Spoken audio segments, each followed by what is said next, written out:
ISKCON BBT संस्थापक आचार्य श्रील प्रभुपाद जी महाराज की जय। जगत गुरु श्रील भक्ति सिद्धांत सरस्वती ठाकुर श्रील प्रभुपाद जी महाराज की जय। अनंत कोटि वैष्णव भक्त वृंद की जय। श्री श्री गौर निताई, श्री श्री राधा राशेश्वर देव, श्री श्री राम लक्ष्मण सीता हनुमान जी महाराज की जय। पंचतत्व नृसिंहदेव भगवान की जय। ग्रंथराज श्रीमद् भागवतम की जय। भक्ति देवी तुलसी महारानी की जय। संवेद वैष्णव भक्त वृंद की जय। निताई गौर प्रेमानंदे Hari Hari. All glories to the assembled devotees, all glories to the assembled devotees, all glories to the assembled devotees, all glories to Guru Varanga Srila Prabhupada की जय।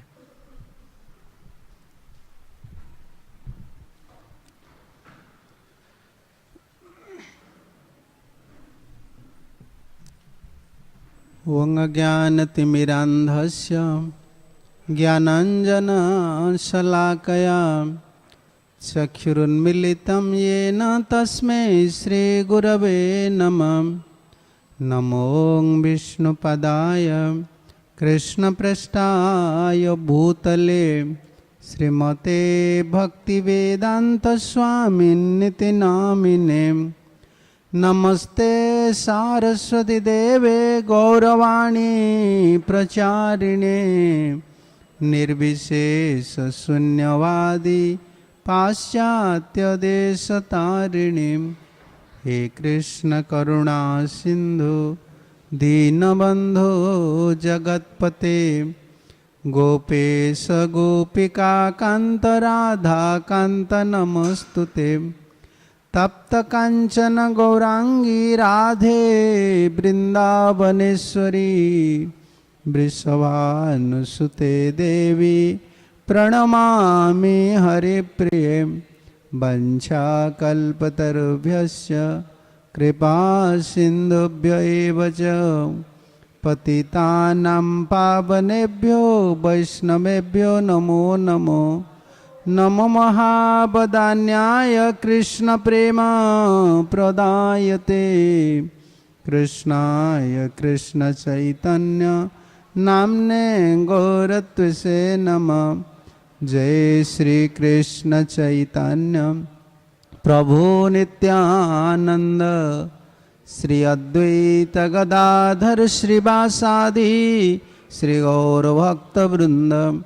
हरे कृष्णा कृष्णा कृष्णा हरे हरे हरे राम राम राम हरे हरे। ओं नमो भगवते वासुदेवाय।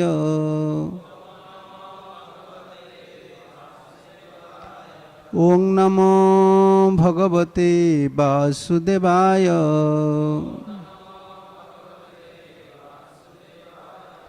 ओं नमो भगवते वासुदेवाय।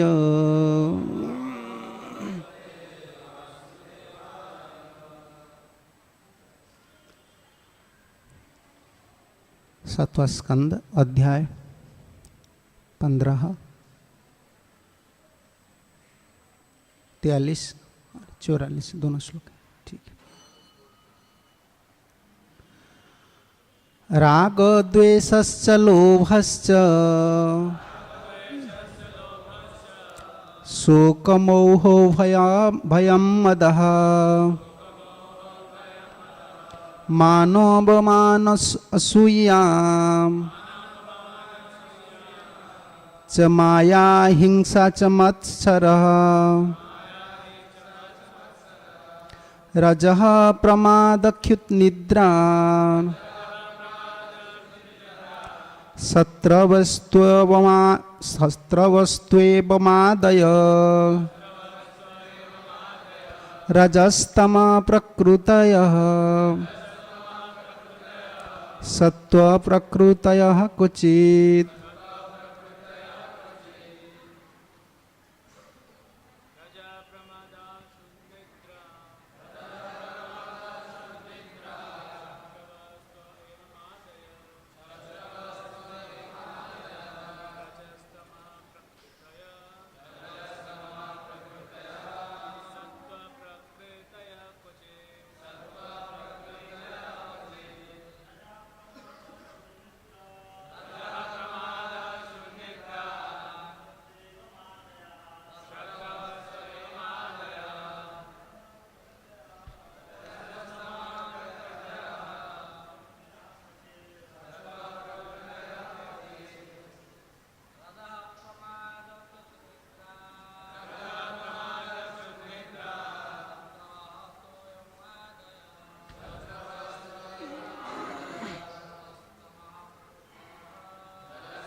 अनुवाद। बद्ध अवस्था में मनुष्य की जीवन संबंधी अवधारणाएं कभी कभी कामेच्छा तथा अज्ञान, रजो तथा तमोगुण के कारण दूषित हो जाती है। यो आसक्ति, शत्रुता, लोभ, शोक, मोह, भय, मद, झूठी प्रतिष्ठा, अपमान, द्वेषानुसरण, छलावा, ईर्षा, असहिष्णुता, कामेच्छा, मोह, भूख तथा निद्रा के रूप में प्रकट होती है। ये सभी शत्रु हैं। कभी कभी सतोगुण के द्वारा भी मनुष्य की धारणाएं दूषित हो जाती हैं। तात्पर्य, जीवन का असली उद्देश्य भगवत धाम को वापस जाना है, किंतु भौतिक प्रकृति में तीन गुणों के द्वारा कभी रजगुण तथा तमगुण की मेल से तो कभी सद्गुण के द्वारा अनेक व्यवधान आते रहते हैं। इस भौतिक जगत में यदि कोई भौतिकतावादी दृष्टि से परोपकारी, राष्ट्रवादी तथा अच्छा व्यक्ति भी है, तो जीवन की ये सारी धारणाएं आध्यात्मिक प्रगति में बाधक हो जाती है। तो फिर शत्रुता, लालचा, मोह, शोक तथा भोग के प्रति अत्यधिक आसक्ति न जाने कितना बड़ी बाधक होगी। विष्णु रूपी लक्ष्य की ओर बढ़ने के लिए जो हमारा असली ध्येय है, इन विभिन्न अवरोध या शत्रुओं को जीतने में मनुष्य को अत्यंत शक्तिशाली होना चाहिए। दूसरे शब्द में, मनुष्य की इस संसार में ना तो अच्छा बनने में ना बुरे बनने में रुचि रखनी चाहिए।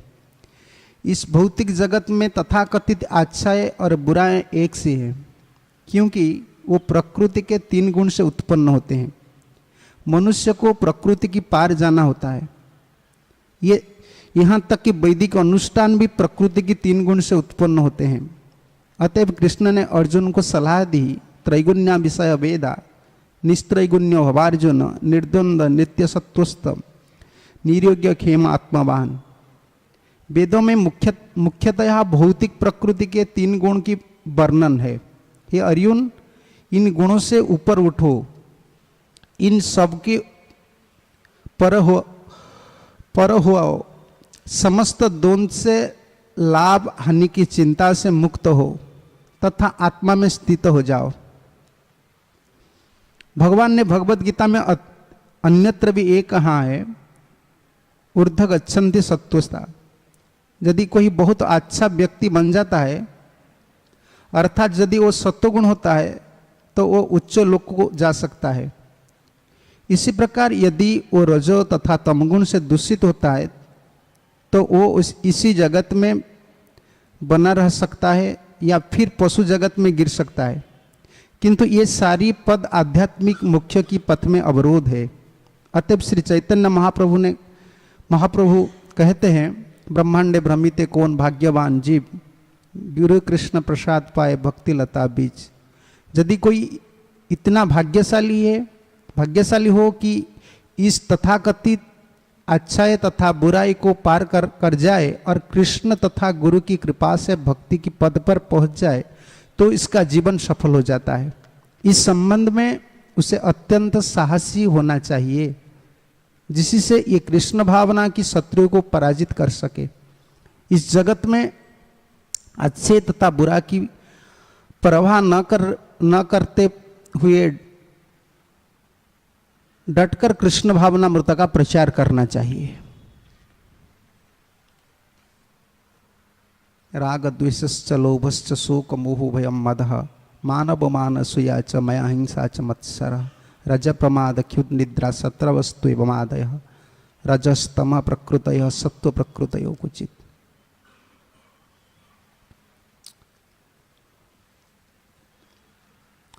सबसे पहले मेरा परमाराध्य गुरुदेव श्री श्रीमद गौर गोविंद स्वामी श्री गुरुदेव की अभय चरण कमल में प्रणति ज्ञापन करके, कृपा भी प्रार्थना करके और समर्पित होकर संस्था की संस्थापक आचार्य कृष्ण कृपा श्रीमती श्री श्रीमद अभय चरण अरविंद भक्ति वेदांत स्वामी प्रभुपाद जी महाराज की चरण कमल पर प्रणति ज्ञापन करके समर्पित होकर और कृपा प्रार्थना करके सभी साधु गुरु वैष्णव आचार्य लोग की चरण कमल में प्रणति ज्ञापन करके और कृपा प्रार्थना करके इस क्षेत्र की उपस्थित सभी वैष्णव भक्त लोग की चरण कमल में प्रणति ज्ञापन करता हूँ और कृपा प्रार्थना भी करता हूँ, क्योंकि श्री श्री राधा रास बिहारी जी की कृपा से, प्रभुपाद की महती कृपा से हम लोग को सुनने, भागवत सुनने को मिलता है इस जगत में, इस दुनिया में। भागवत पढ़ना और सुनना ये भी बहुत मुश्किल है इस जगत में। और आज जो श्लोक हम सुन रहे हैं, नारद मुनि युधिष्ठिर महाराज को राजसूय यज्ञ में ये उपदेश दे रहे हैं, जब भक्त को कैसे क्षत्रियों को परास्त करना चाहिए। जिसे बाहर की दुनिया के लोग आप देख रहे हैं ना, पैसा के लिए उनका जो शत्रु लोग होते हैं ना, उनको भी परास्त करते हैं, एंटीपैटी होते हैं। कोई बिजनेस में है, कोई पॉलिटिक्स में है, उनका पीछे लगे रहते हैं कुछ लोग, उनको परास्त कर कर वो जीतते हैं। भक्ति योग में हमको बलवान बनना चाहिए, अपना बल पर नहीं। ये एक भक्ति योग ऐसा एक पथ है, खुद का बल में बलवान होना ये बहुत मुश्किल है, और खुद का बल पर ही ये हमारा जो शत्रु है उनको परास्त करना ये भी मुश्किल है। पहले नारद मुनि गिना है, राग, द्वेष, लोभ, शोक, मोह, भय, कितना शत्रु, पढ़ लीजिए सब। श्रीधर स्वामी ने यही लिखा है, जेतव्य शत्रुन, इनको हम जीतना चाहिए। शत्रु दो तरफ की शत्रु होते हैं ना, भीतर एक है, बाहर एक है। और चैतन्य महाप्रभु को एक भक्त ने प्रार्थना किया है, काल कली बलिन इंद्रिय बैरी बरगा। कलियुग में भक्त के लिए बहुत बड़ा शत्रु है ये इंद्रिय, क्योंकि जगत में हर स्थान पर इंद्रिय की सुख के लिए, भोग के लिए सब साधन माया ने रखा है।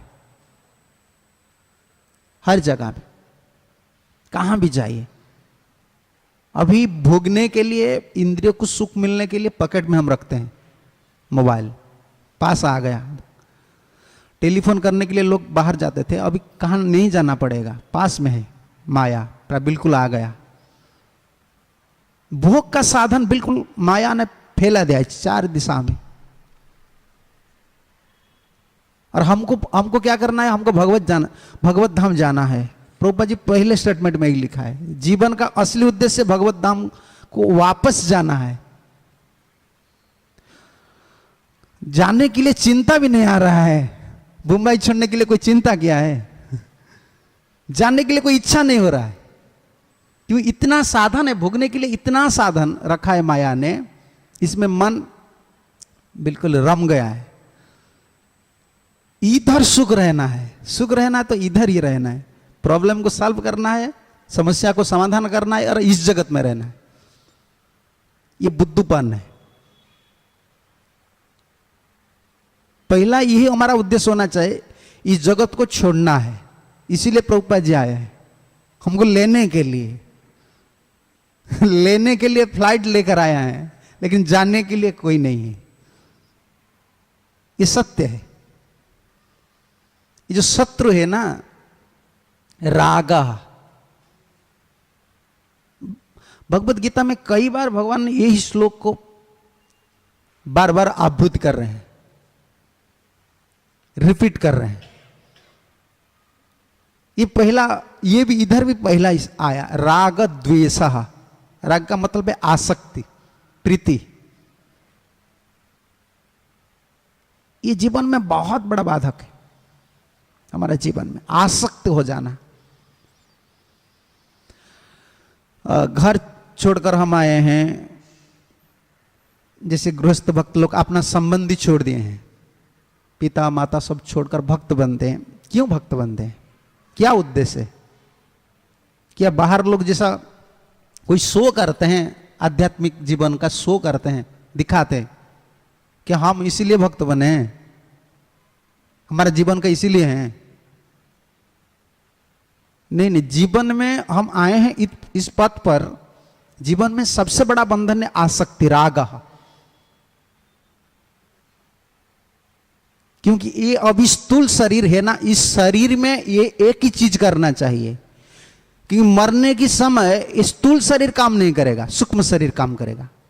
और स्थूल शरीर में हम जो आसक्ति बढ़ा है ना, इसका रिफ्लेक्शन, प्रतिफलन बोलते हैं ना, हिंदी में क्या बोलते हैं, इसका जो प्रतिफल, प्रतिबिंब, परिणाम स्थूल शरीर में आएगा। ये मत सोचिए हम बुढ़ा हो जाएंगे तो हमारा आसक्ति चले जाएगा, ये बहुत बुरा स्टेटमेंट है। बुढ़ा होने से ज्यादा बढ़ता है आसक्ति, घटता नहीं है। ये कभी संभव नहीं होता है। इस शरीर में जब युवक है, जब साधन भजन करने के लिए क्षमता है, हमारा पास शक्ति है, समय है, तब एक काम करना है, आसक्ति को घटाने के लिए, राग को घटाने के लिए भौतिक राग को घटाएंगे और आध्यात्मिक राग बढ़ाएंगे। आसक्ति बढ़ना चाहिए ठाकुर जी का ऊपर, आसक्ति बढ़ना चाहिए भागवत के ऊपर, ठाकुर जी की सेवा के ऊपर, नाम के ऊपर, तब तो वो स्वतः घट जाएगा। उसको घटाने के लिए दूसरा प्रयास करना नहीं पड़ता है। आसक्ति आत्मा का गुण है, अटैचमेंट। प्रभुपाद जी बोलते हैं ना, कहा करते प्रभुपाद हर समय, either you have to love to dog और गॉड। कुत्ता को प्यार करेंगे नहीं तो भगवान को प्यार करना आत्मा का धर्म है। और शरीर का आसक्ति आत्मा का बंधन का कारण। प्रसंगम अजरम पासम आत्माना कवयो विदु सएव साधु सुकृतो मुख्य द्वारम अपावृतम। तृतीय स्कंद में भगवान कपिल देव और माता देवहूति की यही बातचीत चल रहा है। प्रसंगम अजरम पासम, श्रीधर स्वामी ने अजरम शब्द पर इतना सुंदर व्याख्या किया है। अजरम, अशिथिलम, शिथिल कभी नहीं होता है, शरीर शिथिल हो जाता है बुढ़ापन आ जाता है, केस पक जाता है, गिर जाता है, सब कुछ हो जाता है, लेकिन अजरम पासम, जीर्ण नहीं होता है, शिथिल नहीं होता है।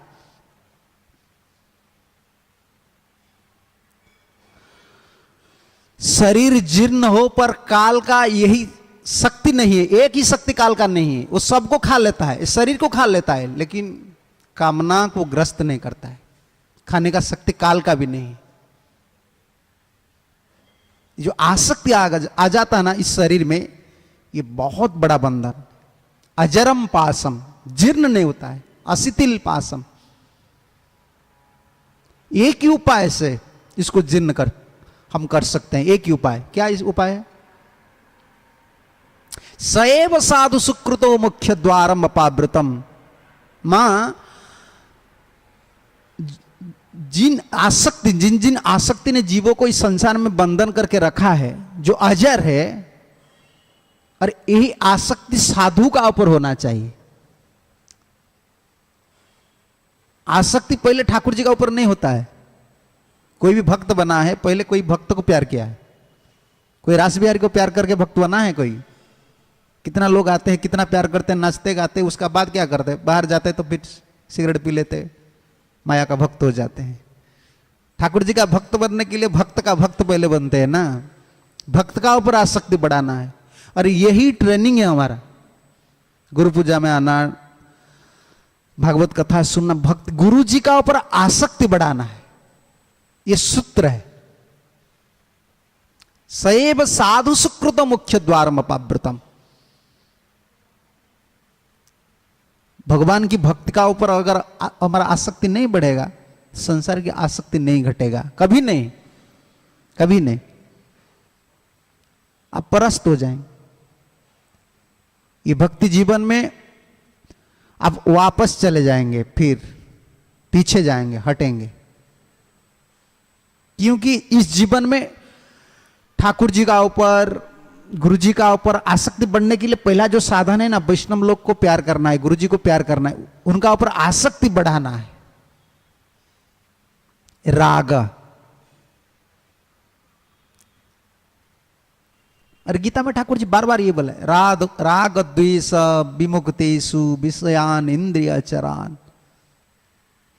आत्मवशे विधि आत्मा प्रसादम अधिगच्छति। भगवान की कृपा कब मिलेगा, कब रास बिहारी की कृपा मिलेगा? हम क्या कोशिश करते हैं?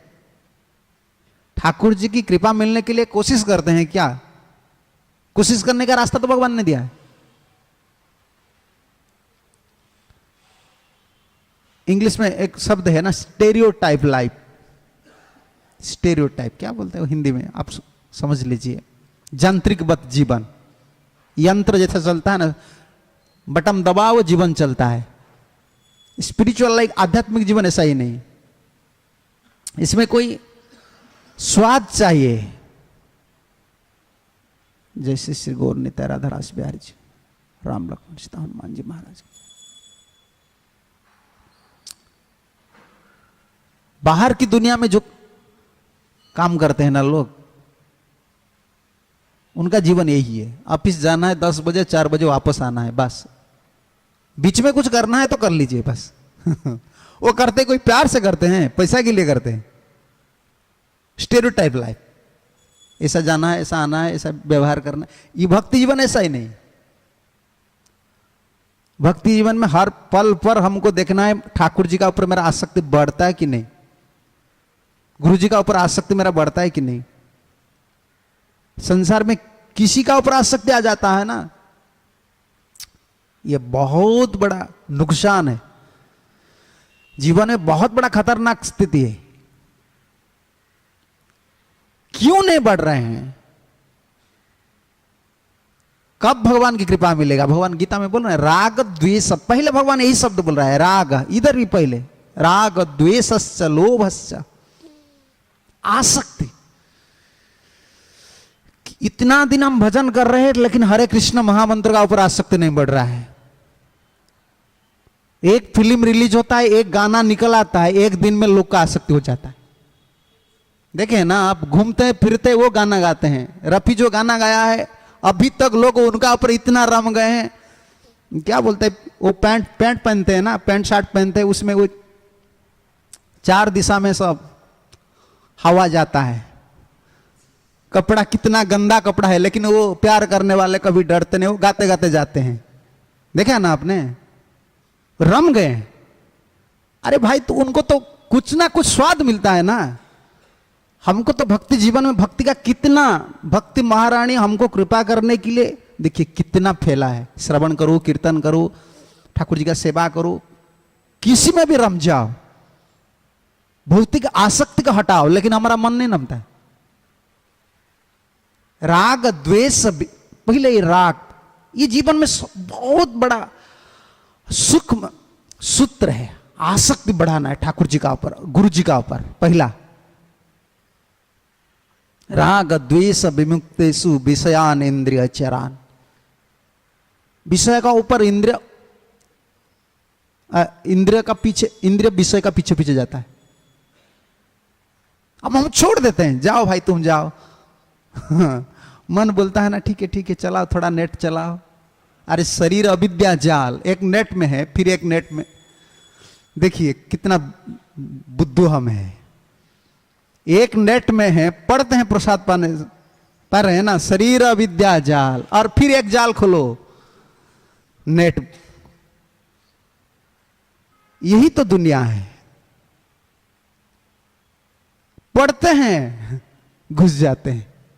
राग, आसक्ति हमको बढ़ाना है। भक्तिवेद ठाकुर इसीलिए प्रार्थना किया, ठाकुर जी अगर आपका कृपा मेरा ऊपर है तो ये काम कीजिए। संपदे विपदे आमी ठाकुर समभावे, संपदे विपदे आमी ठाकुर समभावे। दिने दिने वृद्धि हो नामेर प्रभावे, दिने दिने वृद्धि हो नामेर प्रभाव। ये ठाकुर जी की दया, ठाकुर जी को यही प्रार्थना करते हैं, प्रभु संपत्ति जीवन में सुख का दिन आएगा, दुख का दिन आएगा, ये आएगा, लेकिन ठाकुर जी मेरा यही प्रार्थना है, दिने दिने वृद्धि हो नामेर प्रभाव। चाहे सुख का दिन हो या दुख का दिन हो, नाम का प्रभाव बढ़ना चाहिए। हमारा इंद्रिय का ऊपर नाम का प्रभाव रहना चाहिए, सेवा का प्रभाव रहना चाहिए, लेकिन हमारा इंद्रिय का ऊपर माया का प्रभाव ज्यादा है। भागवत पढ़ने के लिए इच्छा नहीं हो, ठाकुर जी का कीर्तन करने के लिए इच्छा नहीं होता है, सेवा करने के लिए इच्छा नहीं होता, इसका मतलब क्या है? भक्ति का प्रभाव नहीं है, माया का प्रभाव हमारा इंद्रिय का ऊपर है। आसक्ति बढ़ गए, आसक्ति को बढ़ाना है, यही ट्रेनिंग तो कृष्ण चेतना और क्या है? भगवान के ऊपर, गुरु जी के ऊपर, गुरु जी की सेवा के ऊपर आसक्ति हमको बढ़ाना है। जिन भक्त लोग का, चाहे गृहस्थ हो या ब्रह्मचारी, जिन भक्त लोग का ठाकुर जी का ऊपर, मंदिर का ऊपर आसक्ति नहीं है, गुरु जी का ऊपर आसक्ति नहीं है, उन लोगों का भक्ति होना बिल्कुल संभव नहीं है। ये सत्य बात है।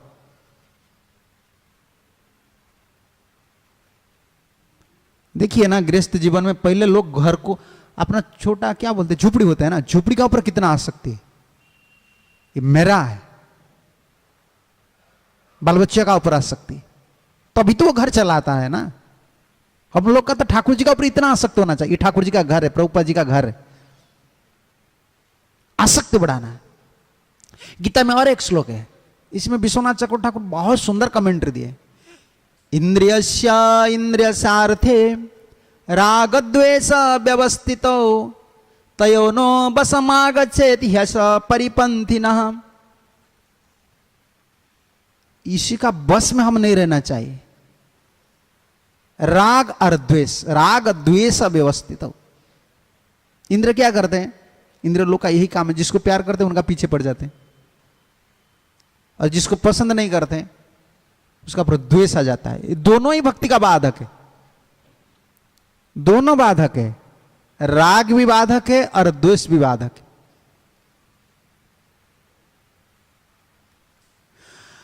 सर्वेन्द्रियाणाम अर्थे सोसो विषय परस्त्री मात्र गात्र दर्शनम स्पर्शनम तत्संप्रदानम द्रव्यदानादो शास्त्र निषिद्ध अपि रागम। देखिए इंद्रिय लोक का क्या काम है, विश्वनाथ चक्रवर्ती ठाकुर ये परपट में लिख रहे हैं, तात्पर्य में।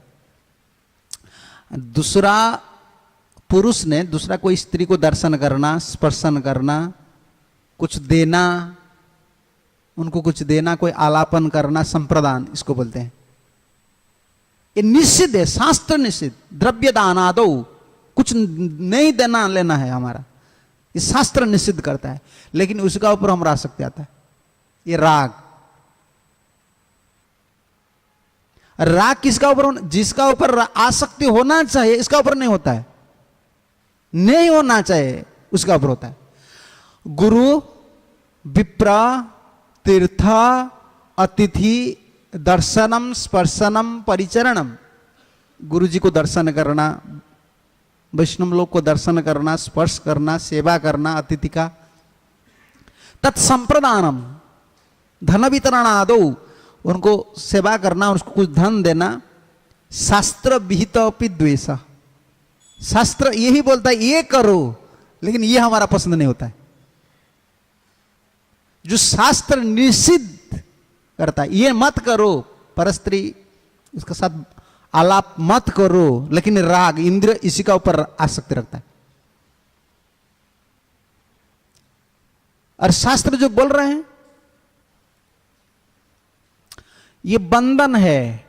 स्वपुत्रादि दर्शन है, श्रवणादो राग। अपना छोटा बच्चा है ना, वो कुछ बोलता है, तोतली बोली बोलते हैं ना, तोतली बोली बोलता है, बहुत अच्छा लगता है।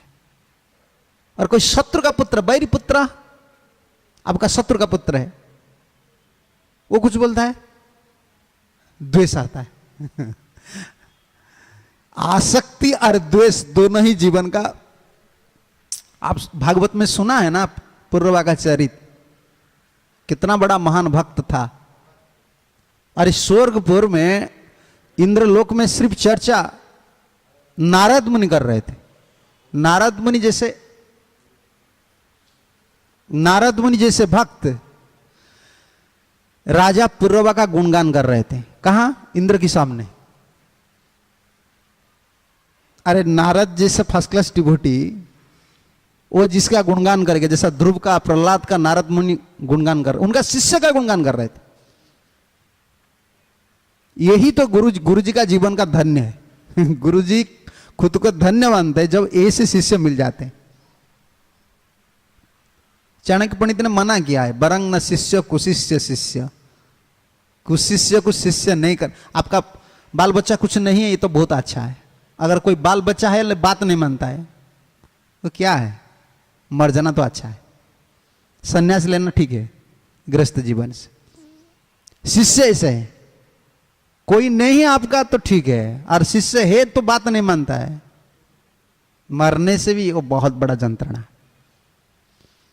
बरंग न शिष्य कुशिष्य शिष्य, बरंग न भार्या कुभार्या भार्या। शादी नहीं करना चाहिए। कुभार्या न भार्या, असती नारी को कभी पत्नी नहीं बनाना चाहिए। दिन रात बस रोते रोते रोते रोते। कहाँ रोएंगे? आंख में आंसू नहीं आएगा, भीतर रोते हैं। किसी को बताएंगे? इतने यही शिष्य का गुरु जी का संपत्ति थे नारद मुनि का। वो खुद गुणगान कर रहे थे पुरवा का। और उर्वशी ने सोचा अरे शादी करना है तो किसी को करना है, ब्रह्मचर्य को करना है ना, और किसको करना है? माया इसीलिए आता है ना, पता है ना वो शराब नहीं खाएगा, ये एक पॉजिटिव है, छोड़ेगा भी नहीं, शास्त्र नियम उनको पता है। और उर्वशी ने सोचा मेरा ऊपर तो अभिशाप है, अभी पूर्वा भी ब्रह्मचारी लोग हैं ना, और भक्त भी है। ये भक्त गुण पर बहुत रम गया। भक्त को पकड़ना आसान नहीं होता है। चाहे बाल मुंडन आप कर दीजिए, काट दीजिए, माया क्या छोड़ता है? माया पीछे लग जाता है। उनको पता है उनका स्वभाव भक्त है, उनको पकड़ लूंगा ना जीवन भर नचाने के लिए आसान होता है। और कर्मी ये मदिरा पी कर आएगा, मुझे भी नचाएगा ना, बहुत। उर्वशी ने सोचा ये ठीक है, मेरा जो पीरियड है ना, अभिशाप का जो समय है, उसको काटने के लिए मैं पुरवा, जो पुरवा भक्ति में रम रहे थे, उसका जीवन बिल्कुल राग आसक्ति से, उर्वशी को दर्शन कर लिया, स्पर्श कर दिया, संग कर दिया, बदल गए। इस जगत में गिरने के लिए ज्यादा टाइम नहीं लगता है। ये हर समय हम सोचना चाहिए, गिरने के लिए ज्यादा टाइम नहीं लगता है। ऊपर जाने के लिए, थोड़ा भजन करने के लिए ज्यादा प्रयास करना पड़ता है, और भोगने के लिए 1 मिनट बस, इसका मंदिर से बाहर जाओ, तिलक मोच लो, बस हो गया तुम। ऊपर उठने के लिए थोड़ा परिश्रम करना होता है। हम आलसी हो गए ना, इसीलिए इतना कष्ट होता है, इतना कष्ट होता है। अरे यही तो साधन है, राग द्वेष। पूर्वा ने दर्शन करने, और जब उर्वशी जा रहे थे, उन्मत्तवत, भागवत में लिखा है, तच्चेता विहोलम, रो रहे थे। उर्वशी तुम कहां गए हो, कहां गए? जो ठाकुर जी के लिए रो रहे थे। पुरवा इतना बड़ा भक्त थे। भक्ति में जिस पुरवा का चित्त विह्वल हो जाते थे, अभी उर्वशी के लिए उन्मत्तवत, पागल जैसा, पागलपन। विषय भोगना एक पागलपन है। कामा तुराम न भयत न लज्जा। टीका में आचार्य लोग ने नीति में लाकर रचना किया है, कामातुरानम ना भयम न लज्जा। जो काम में आतुर हो जाते हैं उनको डर नहीं लगता है। मैं भक्त हूं, मैं इतना बड़ा घर का आदमी हूं, कुछ नहीं, भय डर नहीं लगता। रास्ता में नंगा घूमता है, देखे ना आप, डर नहीं, न लज्जा, लज्जा भी नहीं लगता है, शर्म शर्म भी नहीं लगता है। काम आतुरा ना, आतुर हो गए काम में। अरे इन्होंने ही उपाय दिया है। अहिल गीता भगवान एकादश स्कंद में बोला है ना, पुरोबा जी जब वानप्रस्थ हो गए, अरे गीत गाए, उसको अहिल गीत बोलते हैं। और अहिल गीत ठाकुर जी ने खुद बोला उद्धव को, सुनो उद्धव, पुरोबा क्या गान किए थे, और उसका कंक्लूजन दे रहे हैं, जो हमको जीवन में, हमारा जीवन में आसक्ति बढ़ाने के लिए क्या करना चाहिए, क्या साधन है। हमको पता नहीं चलता है, 10 साल 20 साल 25 साल मंदिर में अब बिता दिए ना, आपको पता नहीं चलता है, काल जैसा लगता है। हाँ, मैं एक दिन का पीछे आया 2 दिन ऐसा लगता है। जब विषय में, इंद्रिय विषय में भोगने के लिए तत्पर हो जाते हैं, तब पता नहीं चलता है टाइम। अब भजन करते हैं तो 1 घंटा 2 घंटा 4 घंटा मोबाइल में, नेट में 5 घंटा बैठ जाते हैं, पता नहीं चलता है। लेकिन 2 घंटा भजन, वो 2 घंटा हो गया, वो पता चलता है। भजन का टाइम पता चलता है, भोगने का टाइम पता नहीं चलता है, आवेश रहता है ना। ये बहुत बड़ा बड़ा भक्त लोग का पतन हो गया ये आसक्ति से, बहुत बड़ा बड़ा। और भगवान ने यही बोला है, आसक्ति बढ़ाने के लिए क्या करना चाहिए, भौतिक आसक्ति घटाना चाहिए, और ठाकुर जी के ऊपर आसक्ति बढ़ाने के लिए क्या करना चाहिए। ततो दुसंग उत्सृज्यम सत्स सज्जे तु बुद्धिमान संत एवास्य छिन्दन्ति मनोव्यासंग मुक्तिभिः। ततो दुस्संग उत्सृज्य सत्स सज्जेषु बुद्धिमान। जो बुद्धिमान आदमी है, जो बुद्धिमान भक्त है, उनको 2 काम करना चाहिए। क्या करना चाहिए? 2 संग छोड़ना चाहिए। नहीं नहीं नहीं नहीं, ये बड़ा बात नहीं है। बहुत आदमी है 2 संग नहीं करते हैं, टीवी नहीं देखते हैं, दूसरे के पीछा नहीं पड़ते हैं। वो बोलते हैं हमारा ड्यूटी हम करते हैं, ड्यूटी इज गॉड। क्या वो दुष्संग करते हैं? अपना कर्म करते हैं, पैसा लाते हैं, घर में रहते हैं, नहीं इसी में भी भलाई नहीं हो, फिर भी आ सकती है फिर भी आ सकती है। भागवत ये नहीं बोलता है कि दुसंग छोड़ दो, नहीं, दुसंग छोड़ना है। फिर ततो दुसंग उत्सृज्य सत्सु सज्जेत बुद्धिमान। दुसंग छोड़ते छोड़ते ही सत्संग पकड़ना है, इसको छोड़ना है और एक को पकड़ना है। सज्जेत, सज्जे का मतलब आपको सटे रहना, पीछे पीछे रहना है। साधु संघ के पीछे पीछे रहना है, साधु लोग के पीछे पीछे। तो आसक्ति, साधु का पीछे रहने से आसक्ति कैसे जाएगा, ये प्रश्न आएगा ना। मनोव्यासंग उक्ति भी, साधु खुद का वचन में जो वो आसक्ति को काटेंगे। साधु का वचन 80 है, 80 बोलते हैं, क्या बोलते हैं हिंदी में? तलवार, ज्ञानासी। गुरु जी का जो वचन है, इसको श्रवण करके हम संसार का आसक्ति को काट सकते हैं। नहीं, बड़ा बड़ा मुनि ऋषि के लिए भी ये संभव नहीं है, आसक्ति बढ़ते जाएगा। ये विष्णु पुराण में एक ऋषि का चरित्र है, कंडू ऋषि, कंडू उनका नाम है, बहुत तपस्वी थे। और गोमती नदी है ना, गोमती नदी का पास में तपस्या कर रहे थे कंडू ऋषि ने, बहुत बड़ा तपस्या थे। और इंद्र को डर लगा, कोई तपस्या करते हैं ना तो पहला डर इंद्र को हो जाता है कि मेरा पोस्ट के लिए ये कर रहे हैं, किसी के लिए करो या नहीं करो। पदवी है ना, जिसका जो ऊपर उठा है वो डरता है, जो नीचे है उनका कोई डर नहीं। और गिरेंगे तो उधर ही गिरेंगे, ऊपर वाले तो गिरेंगे तो नीचे गिरेंगे ना। तो जो नीचे है उसका गिरने से क्या होता है। तो इंद्र को डर लगता है। उन्होंने प्रमलोचा, एक अप्सरा है बहुत सुंदरी है, प्रमलोचा, उनको भेज दिया, तुम जाओ पतन करा। देखिए आसक्ति, राग, इस जीवन में कितना बड़ा बाधक है। उर्वशी अहिल गीता में पूर्वा ने यही बताया है, कितना दिन कितना रात चला गया मुझे पता नहीं। विषय भोगने में दिन रात चला जाता है, पता नहीं चलता है। 2017 भी है ना, ये भी चला जाएगा, फिर कितना जाएगा कितना आएगा कितना पता नहीं चलता है। इतना आवेश रहता है, खुद ने बोला है पुर्रवा ने, इतना आसक्त। कंडुमुनि तपस्या कर रहे थे, तो प्रमलोचन आया तो उनका नाटक दिखाया, और कंडुमुनि ने बोला ठीक है तुम कुछ देने के लिए मेरा आश्रम में ठहरो।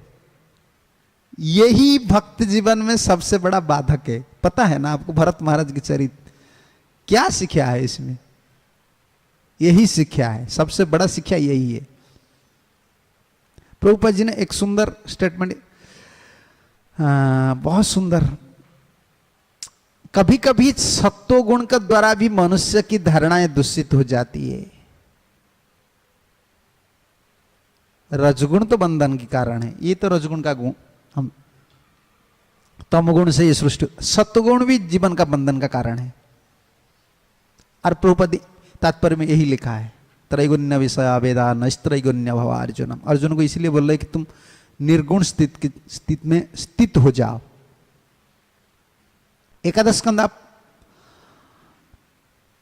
पढ़ेंगे ना, उधर आप निर्गुण क्या क्या है उससे पता चलेगा। सात्विक ज्ञान क्या है, राजसिक ज्ञान क्या है, तामसिक ज्ञान क्या है। मत निष्ठ तो निर्गुणम, भगवत ज्ञान, भगवान का ऊपर निष्ठा ही निर्गुण ज्ञान है। बनतु सत्युक वासम, जो वन में रहता है वो सतगुण है। ग्राम राजसः, ग्राम में राजसिक भाव रहता है। तामस द्यूत सदनम, मुंबई दिल्ली, ये तामस स्थान है। हम कहाँ रहते हैं? हाँ, मंदिर में रहते हैं, मुंबई में नहीं रहते हैं। हम मंदिर में रहते हैं। मत्स्थान तो निर्गुणम, भगवान बोल रहे हैं। ये मत्स्थानम, ये निर्गुण है। ठाकुर जी जहां भगवान ये बोल रहे हैं उद्धव को, मत्स्थान तो निर्गुणम, जहां मेरा पूजा आराधना हो रहा है ये निर्गुण स्थान। ये एकादश स्कंद में हमको निर्गुण स्तर को जाना है, निर्गुण भक्ति करना है। सत्वगुण भी बंधन का कारण होता है। जथा भरतस्य मृगबालक कृपा सात्विकम आपी शत्रुएव जातः। भरत महाराज क्या थे? भक्त थे कि नहीं? जो हो जुबेव मलवत उत्तम श्लोक लालसा, इतना बड़ा राजा थे। युवक की यौवन के समय युवक पर मलवत, मल जैसा त्याग करते हैं, बहुत आराम मिलता है। सब छोड़कर चले आए तुल्हा आश्रम, सालग्राम क्षेत्र में भजन करने के लिए। उत्तम श्लोक लालसा, ठाकुर जी का ऊपर इतना प्यार, इतना प्यार आया। और आप भागवत पढ़िए, ये कथा चल रहा था भुवनेश्वर में इस साल। पूजा का व्यतिक्रम हो रहा था, क्रम भंग हो रहा था। जैसे हमारा पुजारी भगवान लोग सेवा करते हैं ना, क्या करते हैं? धूप, उसके बाद दीप देते हैं ना। भरत महाराज जैसा नहीं करते हैं। धूप देने के बाद वो सब क्रम में, फिर सोचते हैं धूप नहीं नहीं मैं अर्चन नहीं किया हूं। अर्चन कर लिया है, मन में इतना उच्च स्तर पर मन में वो थे, अर्चन करके धूप वगैरह, अरे मैं तो अर्चन नहीं किया हूं। कभी कभी चामर वगैरह देने के बाद सोचता है अरे मेरे धूप नहीं दिया। धूप दे चुके हैं, क्रम भंग हो रहा था। इतना प्रेम स्थिति में थे। भावुक स्थिति में थे। क्या हो गया? इस सात्विक कृपा का यही फल है, हिरण शावक का ऊपर आसक्ता। ये शिक्षा हम लोग कहे, दया करना है, आसक्ति नहीं बढ़ाना है। हम लोग दया जिसको करते हैं उसका ऊपर, उसका पीछे पीछे, अरे मैंने इसको दया किया, प्रभु जी आप अच्छा है ना, जब करते हैं ना लगाते 10 बार फोन, खुद का 16 माला कंप्लीट हुआ कि नहीं पता नहीं चलता है, लेकिन उनको भक्त बना है ना, दया आता है। अरे 16 माला जब किए हैं आप, वो फोन नहीं कर, प्रभु जी आपने किया है 16 माला, वो करना चाहिए, तब तो उसका ज्ञान आएगा। कभी कभी ये चक्कर में फंस जाते हैं ना, दया करते हैं और आसक्त हो जाते हैं कई भक्त। ये भरत महाराज का जीवन हमको हमारे लिए शिक्षा है, दया करना है लेकिन आसक्त नहीं होना है। किसी को भक्त बनाते हैं, उनका पीछे दया आ जाता है। पशु तरह ये पशु आती है ना, इसीलिए जड़ भरत शरीर में बहुत डरते थे, किसी का संग नहीं करते थे। और भागवत में यही सुंदर शब्द उन्होंने ही बताया है राजा रोहन को क्या करना चाहिए, आसक्ति से, राग से बचने के लिए क्या करना चाहिए। तस्मात् मनरो संग सुसंगयात ज्ञानासिनैव विकृणन् मोहम् हरिं तदीहा कथनं श्रुताभ्याम लब्धा स्मृति जाते अति पारमध्वन। तस्मात्, तुमने देखा है ना, सुना ना, मैं वही भरत था, राजा था। वो पूछा, पहले पूछा आप कौन है, इतना सुंदर प्रवचन दे रहे हैं। अगर हमको कौन पूछेगा आप कौन है, हम पहले क्या बोलते हैं, हमारा एड्रेस देते हैं ना, मैं ऐसा हूं, इस्कन का महाराज हूं। नहीं नहीं नहीं, भरत महाराज ऐसा नहीं बोला। आप कौन है, वो इस अवस्था का शरीर का परिचय नहीं दे रहा है, जड़ भरत का शरीर परिचय नहीं दे रहा है। अहं पुरा भरतो नाम राजा, आपको पता है ना, मैं वही भरत राजा हूं। अभी ये भरत शरीर के नहीं है, आप कौन है पूछ रहे हैं। अहं पुरा भरतो नाम राजा, मैं वही पिछला जन्म बता रहा है। इस जन्म का एड्रेस वो पूछ रहा है, उनको पिछला जन्म का एड्रेस दे रहा है। अरे तुम सुनो, आप वही भरत राजा है जिसका नाम पर भारत वर्ष हुआ है। अब गंगा जैसा क्यों घूम रहे हैं, नंगा होकर गंगा जैसा क्यों आप घूम रहे हैं। नहीं, मृग संगारधम मृगो अभवन, मैं मृग का संग करके, हिरण का संग करके मेरा मृग शरीर हो गया, इसलिए मैं किसका संग नहीं करता। तो आप संग नहीं करते, आप जी जाएंगे। मैं जीऊंगा कैसे। अगर रहुगण प्रश्न करेंगे, मैं तो राजा हूं ना, एक शिष्य बनाया, दूसरा जड़ भरत बना लिया, जड़ भरत ने दूसरा जड़ भरत पैदा कर दिया, 1-2 प्रवचन में बस। राजा रहुगण में वन में चला गया, ये आसक्ति का उधर ही चला गया वन में, और कपिल आश्रम नहीं गया। ये ज्ञानासी साधु का पास ऐसा खड्ग है, अस्त्र है। साधु का पास भी तलवार है ना, ये तलवार लेकर चलता है। साधु का तलवार क्या है, शास्त्र तलवार है, शास्त्र उनका तलवार है, सबको काटेगा।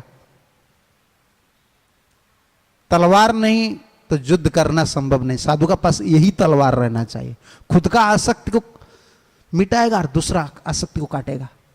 व्यासंग मुक्ति भी, जीव का जो आसक्ति उड़ता है ना भोग करने के लिए, उसको काटता है साधु।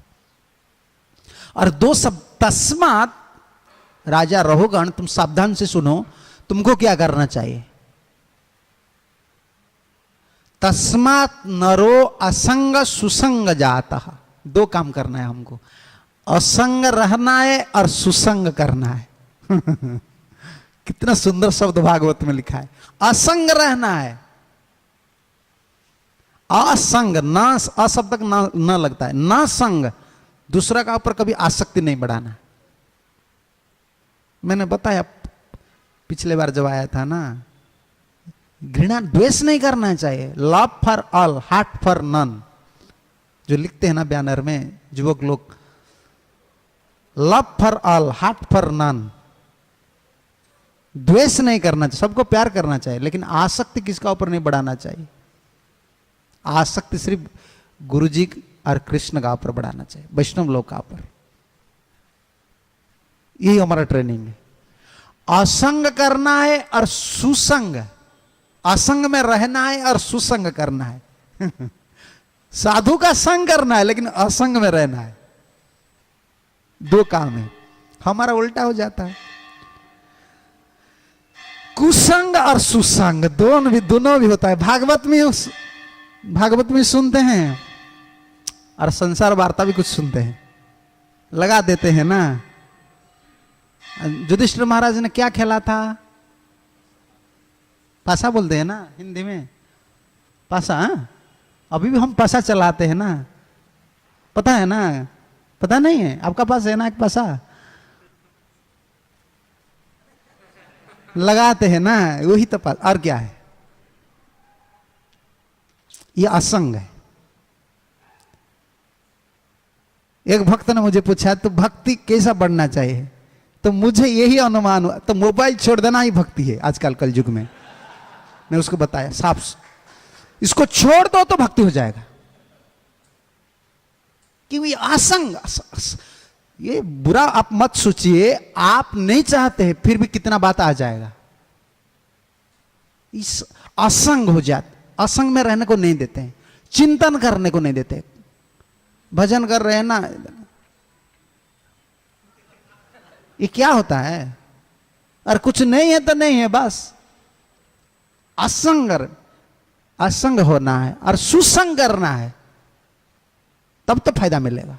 ये भरत महाराज का जीवन में बहुत बड़ा खुद का जो अनुभव पेश कर रहे हैं महाराज रघुगण को। यही अनुभव के आधार पर ही महाराज रघुगण ने कपिल आश्रम नहीं गया, राजधानी को वापस नहीं आया, वो तो सेकंड जड़ भरत बन गया बस। एक प्रवचन में मैं कंडूसी का बात बोल रहा था ना, उधर चला आया। जीवन में आसक्ति कैसा चक्कर में फंसा देता है, पता नहीं चलता है, टाइम कैसा जाता है, चला जाता है कहां। कंडूसी तपस्या कर रहे थे, वो तो गए। प्रमलोचा ने थोड़ा तमाशा दिखाया, वो तो बोला ठीक है, तो इतना दिन से मैं भजन कर रहा हूं तो कोई स्वाद नहीं मिल रहा है, ठाकुर जी शायद आपको भेजा है कोई स्वाद के लिए। कभी कभी भक्त लोग ये मान लेते हैं ये ठाकुर जी की इच्छा है। 10-20 साल रहने का बाद कभी कभी ब्रह्मचारी, मुझे बुरा मत सोचिए, मैं खुला आदमी बोल देता हूं सब जगह में। आज तक केस कोई मुझे नहीं डाला है, केस में चलता है तो चलता है, जब रुकावट हो जाएगा तब तो देखूंगा। कभी कभी ब्रह्मचारी लोग यही सोचते हैं 10-20 साल का बाद। एक ब्रह्मचारी ने मुझे भुवनेश्वर में पूछा 20 साल रहने का बाद, नहीं मैं ठाकुर जी को बहुत प्रार्थना किया, मेरा अभी इच्छा है, ठाकुर जी का यही इच्छा है कि शादी करना है। मैं बोला ठीक है, ये ठाकुर जी का इच्छा है तुम्हारा। जब तुम्हारा माँ रो रहे थे, मैंने खुद देखा है, माँ आकर इधर रो रहे थे, तुमने बोला नहीं मैं घर मर जाऊंगा, घर नहीं जाऊंगा। उस समय किसका इच्छा था? घर छोड़कर जब आए किसका इच्छा पर आए? तुम्हारा इच्छा पर आए। उस समय तुम सोचते ये ठाकुर जी का इच्छा है। जो ठाकुर जी ने तुमको लाया था माया की गोद में, अभी वो माया का गोद को आपको भेजेंगे? ठाकुर जी का इच्छा बोलते हो तुम? गद्दा, ये गद्दा होता है। भोगने का इच्छा आता है, वो सोचता है नहीं नहीं ठाकुर जी का इच्छा है। क्या ठाकुर जी का इच्छा है? ठाकुर जी कभी नहीं सोचते हैं जन्मूलम कर्म बंधनम। आप बुरा मत सोचिए, जीवन में घर गृहस्थ जीवन कर्म का बंधन का मूल है। भागवत तो यही बोलता है। हम ऐसा गृहस्थ स्टैंडर्ड में है क्या? कोई पति पत्नी ऐसा स्टैंडर्ड, अकेला है 16 माला भजन करना कितना मुश्किल हो जाता है। साइड में क्या है? साखी माला है ना, साखी माला बोलते हैं ना हिंदी में। वो कितना चिकन हो गया आपको पता चलता है ना। पकड़ पकड़ तो जल्दी जल्दी नीचे आ जाओ या ऊपर उठो। साखी माला को गिनते हैं ना, माला जितना गिना नहीं होता है साखी माला को उतना बार देखते। अगर भगवान बीच बीच में वो नीचे ले आएंगे ना, हमको आसानी हो जाएगा। ठाकुर जी हम जब जब करते हैं ना, 2-4 माला नीचे ले आएंगे, तो अभी तो हम सोचेंगे ये अच्छा है ठाकुर जी। इतना भजन में कुछ नहीं है। कोई कोकिंग पुणे में निगड़ी में बोल रहा था मैं ये बात। ठाकुर जी कभी कभी हमको ज्ञान देते हैं, हम पढ़ाई लिखाई आदमी इतना नहीं है। देखिए साधन करने के लिए प्रभुपाद जी ने ये लिखा है इस श्लोक पर, असंग सुसंग में, we are giving shelter to everyone who is serious about progressing in Krishna consciousness. Prabhupada ji ये तात्पर्य में लिखा है, जो कृष्ण चेतना में अग्रगति करने के लिए प्रयास कर रहे हैं उनके लिए मैं सब व्यवस्था कर रहा हूं। We are arranging for their lodging and boarding, ये लिख रहे हैं। इतना सुंदर स्थान पर लॉजिंग एंड बोर्डिंग, हिंदी में क्या, रहना और खाना। खाना फर्स्ट क्लास रहना और फर्स्ट क्लास खाना के फर्स्ट क्लास लगाना चाहिए। Lodging and boarding facilities Prabhupada, so that they can peacefully cultivate Krishna consciousness and return back to home, back to Godhead even in this life, even in this life। Prabhupada बोल ये facility Prabhupada दे रहे हैं, lodging and boarding, रहने के लिए। ये क्यों प्रभुपाद ने इतना व्यवस्था की? कोई मार्केटिंग करता है पता नहीं है, सब्जी का भाव कितना है पता नहीं है। हर दिन देखिए प्रसाद, अभी कितना बजे प्रसाद, 9:30 बजे प्रसाद बस, और डिस्ट्रीब्यूट एक करेंगे हम, सिर्फ पता फैलाएंगे। और महाप्रसाद गोविंदे बोलने के लिए भी हिचक होता है, फिर एक आदमी बोल लेता है। इतना फैसिलिटीज है। मैं निगड़ में बोला, देखिए महाप्रसाद अकेला कोई भजन करता है ना, कभी कभी महाप्रसाद गोविंदे उसको भी छोड़ देता है। इसीलिए संग में भजन करो। एक गान करेंगे महाप्रसादे गोविंदे नाम ब्रह्म, तब एक गान कर लेंगे, पीछे पीछे तुम थोड़ा भी ज्ञान कर लेंगे। इतना फैसिलिटीज है, फिर भी भजन नहीं होता है। और घर गृहस्थ में जाकर सुबह सुबह उठते हैं ना, सब्जी है क्या, ठाकुर जी का अर्चन है कि नहीं ये पता नहीं चलेगा। पहले सब्जी है क्या है, उधर भजन होता है। जो समर्थ पुरुष है वो भजन करेगा। हाँ, हमारा जैसा आसक्त पुरुष कलयुग में गृहस्थ जीवन में भजन करना बहुत मुश्किल है। हमारा गुरुदेव बिल्कुल स्पष्ट बोलते हैं, बहुत जन्म तुमने शादी की हो, इस जन्म में शादी, ये कारोबार बंद कर दो, ये बिजनेस बंद करो, यही बोलते। और पति पत्नी दोनों गुरुदेव का शिष्य है। गुरुदेव बोलते हैं माया का क्यों भजन करते हो, इधर आ जाओ। अरे पत्नी, जब पत्नी उनका शिष्य तब भी बोलते हैं नहीं नहीं माया को छोड़कर इधर आओ, माया को छोड़कर इधर आओ। अरे माया हमारा मन में है ना, माया हमारा मन में है।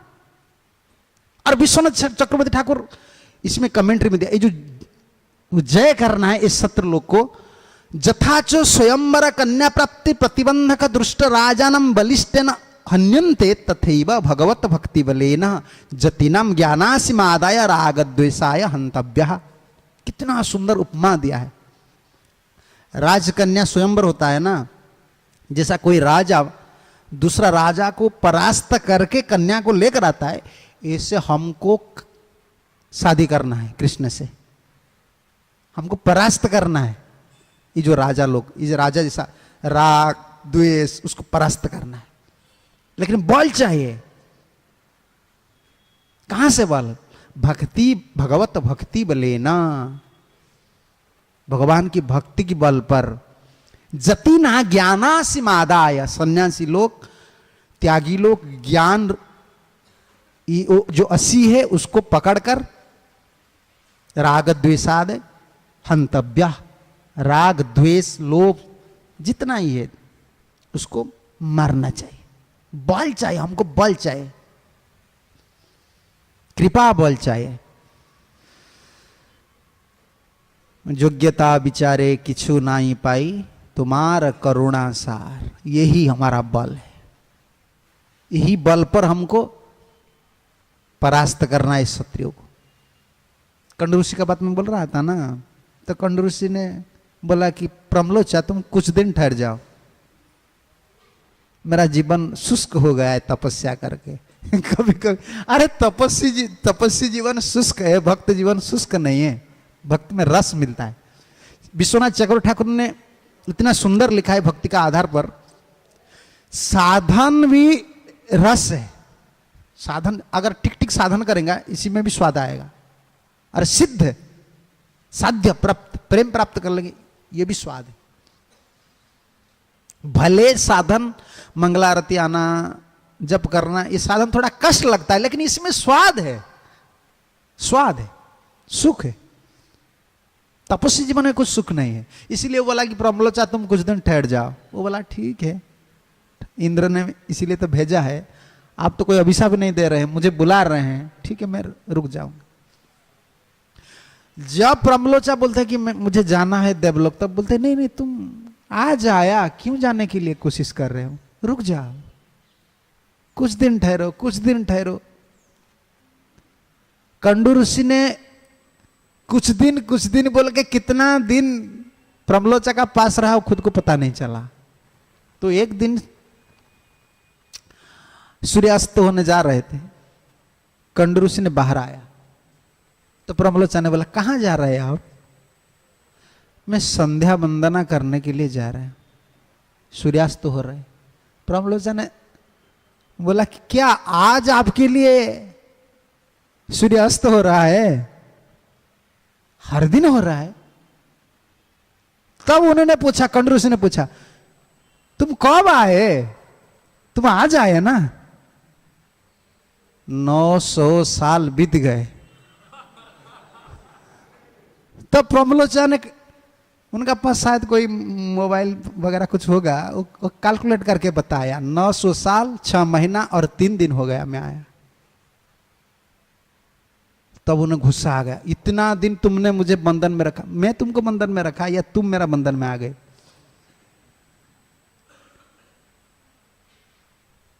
तुम सोच रहे हो आज सूर्यास्त हो रहा है, 900 साल चला गया। मेरा कहने का यही उद्देश्य था कि राग आसक्ति का कितना बड़ा प्रभाव है मुनि ऋषि का ऊपर, जो तपस्वी का ऊपर। हम लोग को इस जीवन में कृष्ण जो भक्त होता है ना, भगवान की जो भक्त होता है ना, उनका जीवन में एक टैक्स है, यही टैक्स है, आसक्ति बढ़ाना। नाम का, चाहे नाम का ऊपर हो, चाहे सेवा के ऊपर हो, जिसमें मन लगता है ना ठाकुर जी की सेवा में, उसमें लगा देना चाहिए, तब निर्गुण अवस्था आएगा। भगवत सेवा निर्गुण है।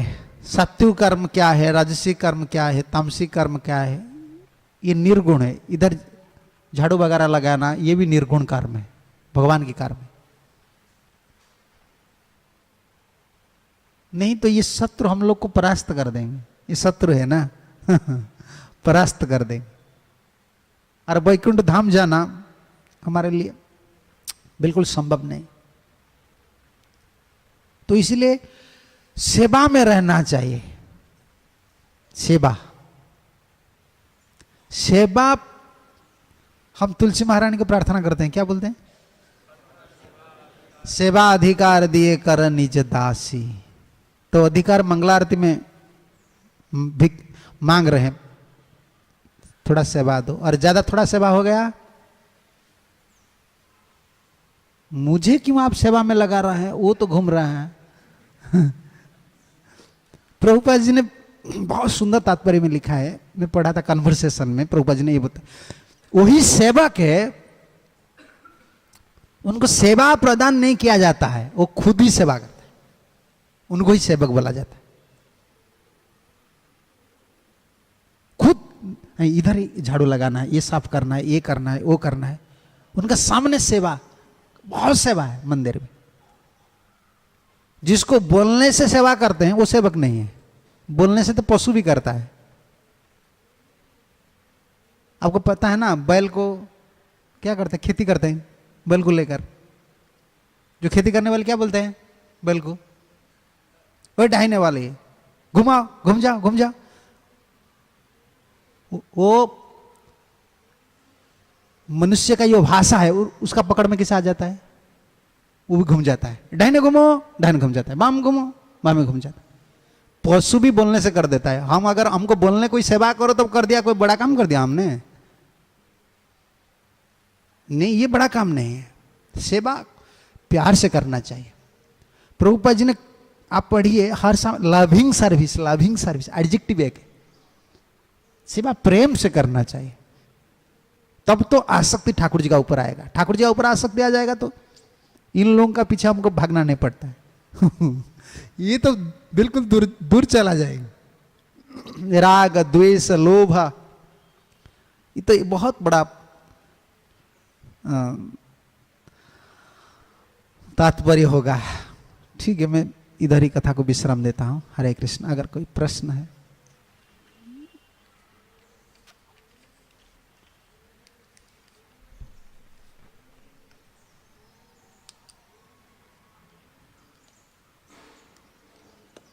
हरे कृष्ण। हरे कृष्ण। बहुत बहुत धन्यवाद, सुंदर प्रवचन दिया आपने। आपने बताया कि जैसे सेवा के बारे में, तो जब हम भक्ति में नहीं होते हैं तो बाहर सुख दुख चलता रहता है संसार का, और कोई भक्त आके प्रचार करता है और हम एक माला करते हैं, थोड़ा सा प्रसाद पाते हैं, भगवान को एक बार दर्शन करते हैं महीने हफ्ते में, तो आनंद मिलता है। और उसी को बढ़ाते बढ़ाते बढ़ाते हम पहुंच जाते हैं 16 माला पे, दीक्षा ले लेते हैं, कोई मंदिर ज्वाइन कर लेता है, कोई गृहस्थ आश्रम ज्वाइन कर लेता है। उसके बाद क्या हो जाता है कि वापस पीछे आसक्ति जाता है, फिर सेवा में मन नहीं लगता, जप में मन नहीं लगता। जो एक माला में आनंद मिल रहा था, आज 16 माला में वो आनंद नहीं मिल रहा है, ये पीछे क्यों जाता है वापस? हाँ, बहुत सुंदर प्रश्न है। पहले देखिए, एक माला में आनंद मिल रहा था, एक माला छोड़ दीजिए, कभी कभी संध्या आरती में आ जाते हैं ना, कीर्तन करते हैं भक्त लोग का कीर्तन दर्शन करके भी आनंद लगता था। संसार में क्या है, उधर बहुत दुखी है ना लोग, माया में बहुत लात माया लगाता है ना। माया क्या आनंद देता है थोड़ा, इतना लात लगाता है। गद्दा का लात आपने देखा है ना, गद्दा जैसा लात लगाता है। अपना खुद बच्चा, खूब ऑफिसर, सबसे लात खा कर कर घायल हो गए, तब आ जाते हैं ना, तब आकर कृष्ण से सामने खड़ा होते हैं, आनंद, थोड़ा आनंद मिलता है, वो दुख को देखकर आनंद मिलता है। और कृष्ण चेतना में आ जाता है ना, कृष्ण, यही तो स्वभाव है कृष्ण का, ये दुखी है, मेरा भजन कर रहा है, उनका प्रॉब्लम थोड़ा सॉल्व हो जाता है, थोड़ा आनंद मिल गया ना, तो सोचता है अभी मैं परफेक्ट हो गया। मन में एक भावना है। दूसरा भावना है साधक के लिए, ये जो सीरियस क्वेश्चन यही है, पॉइंट है। पहले जो श्रद्धा था उसको कोमल श्रद्धा बोलते थे। कोमल श्रद्धा पर जीवन बिताना, भक्ति जीवन, ये संभव नहीं है। इसीलिए आप देखिए, आप किस भक्त को बोलिए आप क्यों सेवा नहीं करते हैं, वो बोलते हैं वो क्यों नहीं करते हैं, वो प्रभु जी ये करते हैं, वो प्रभु जी। ये कोमल श्रद्धा है। कोमल श्रद्धा इसका मतलब है जिस किसी का श्रद्धा को देखकर, किसी का भक्ति को देखकर हम श्रद्धा कर रहे हैं, उसका घटता है तो हमारा घटता है। जैसे कोई ब्रह्मचारी बनता है, वो ब्रह्मचारी आश्रम छोड़कर शादी कर लेता है, उसको देखकर सोचता है अरे अरे अरे ये क्या हो गया। एक भक्त ने मुझे प्रश्न किया, मुझे डर लगता है इतना साल के रहने का बाद वो शादी कर लेते हैं, हमारा क्या हाल होगा, हमारा क्या हाल होगा। कोई यूनिवर्सिटी में, मुंबई यूनिवर्सिटी में, उधर सब टप्पर जन करता है, इसमें भी थर्ड क्लास आदमी आते हैं कि नहीं, फेल होते हैं कि नहीं, तो कोई नहीं जॉइन करते हैं, कोई फेल हो जाता है। रिजल्ट, जो फेल स्टूडेंट होते हैं ना, वो क्या देखते हैं आपको पता है ना, जैसे मैट्रिकुलेशन में रिजल्ट निकलता है या ग्रेजुएशन में, जो वो पहले उनका नाम देखता है, मेरा फेल है, मैं फेल हो गया। तब वो देखता है कौन कौन फेल हुआ है एग्जामिनेशन में, वो पिताजी को बताएंगे, पिताजी मैं क्या फेल हुआ हूं, ये मुझसे भी बहुत पढ़ रहा था, वो भी फेल हो गया, वो भी फेल हो गया, वो भी फेल हो गया। ये बिल्कुल सत्य बात है, मेरा दिमाग में आया, मैं भुवनेश्वर में यही बात बताया। फेल स्टूडेंट हर समय ढूंढता है कौन कौन आदमी ने फेल हुआ, और सक्सेसर जो है, जो सक्सेस, वो ढूंढता है मुझसे कौन बड़ा है, क्या कौन, किसने टप्पर हुआ है, किसने टप्पर। आजकल हमारा कोमल श्रद्धा है ना, थोड़ा आ जाता है, फिर देखता है वो ऐसा छोड़ दिया मंदिर, उसको ऐसा हुआ, वैसा हुआ। लेकिन कोमल श्रद्धा में ज्यादा दिन हम टिक नहीं सकेंगे, क्योंकि बाहर में जब दुनिया में थे अपराध नहीं थे, पाप कर रहे थे, इधर आ गए अपराध चालू हो गया। और इसमें स्वाद भी धीरे धीरे भक्ति का स्वाद नहीं मिलेगा, अपराध होता है। और दूसरे एक पॉइंट है, श्रद्धा बढ़ाना चाहिए, शास्त्रीय श्रद्धा होना चाहिए। भक्त संग करके हमको शास्त्रीय श्रद्धा अगर करेंगे तब तो सेवा में मन लगेगा, जप में मन लगेगा। हम क्या होते हैं, यही फेल स्टूडेंट हो जाते हैं ना। कोमल श्रद्धा पर है, हम देखते हैं वो प्रभु जी ने ऐसा बता दिया, वो प्रभु जी ने चला गया, वो डिपार्टमेंट में ऐसा हो रहा है, वो घर में क्या हो रहा है वो नहीं देखते हैं। घर में क्या हो रहा है, पति और पत्नी का बीच जो नाटक हो रहा है घर में, एक दिन में आप सन्यासी हो जाएंगे। हाँ। उसको एडजस्ट करते हैं।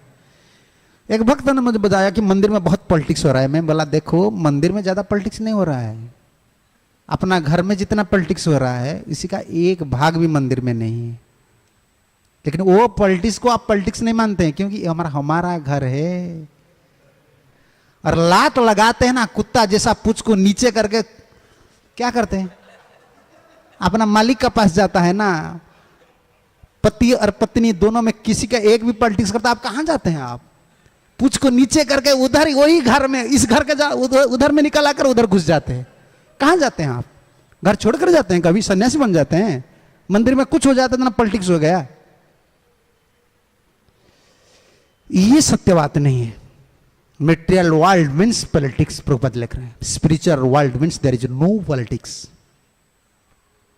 आप कहां भी जाइए, ये साधु का वाणी है।